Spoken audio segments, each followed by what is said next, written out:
The Bear 100,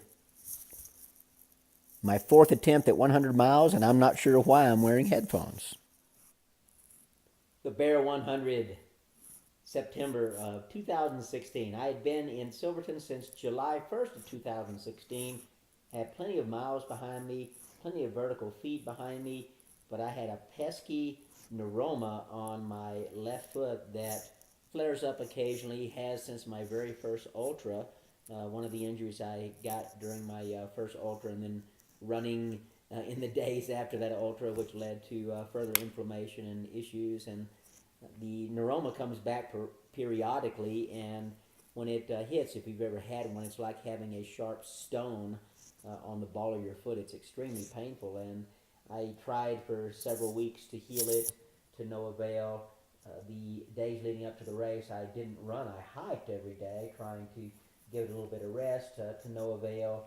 Started the race in quite a bit of pain, and by actually on the second mile, I stepped on a rock, nailed it right on the neuroma, when you know it. And so from then on, as I continued on a cold, wet, windy, not a very pleasant day, I was able to climb fairly pain-free, but going downhill was excruciating. Anytime I hit a rock was excruciating. I knew that it was a matter of time before I could probably not bear the pain any longer. And somehow I made it through the beautiful canyons and up the hills and short climbs of the Bear. I made it to 43 miles and had to pull the plug at 43. Couldn't even walk without severe pain. So a race I shouldn't have started, much less expected to finish.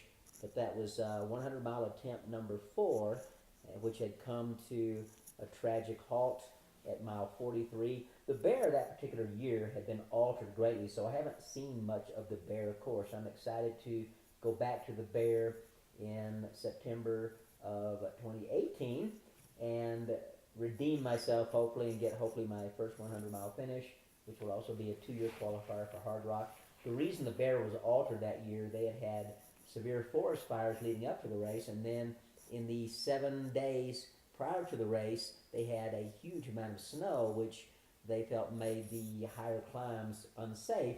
We even had snow in the early part of the race itself, but I have not there again seen much of the actual Bear course. It was a much altered out and back version that I only made to the 43 mile mark. So everything will be new to me in the fall of 2018. Sometime or one of these days, I'm going to get that 100 mile distance right.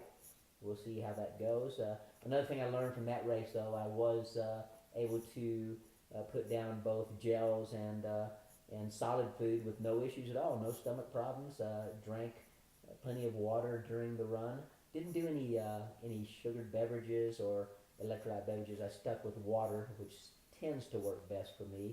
I'll experiment more in the future with liquid calories as well, but the gels, the solid food, the tiny Halloween M&Ms, etc., and Milky Ways got me through pretty well, and along with some things like hummus wraps and little burritos and all, just light snacks along the way, no stomach issues. So I learned that I can, in fact, eat solid food during the 100 miler without stomach distress. So, wow, all that learning is going to come in handy one of these days. Going to get that 100 miler done.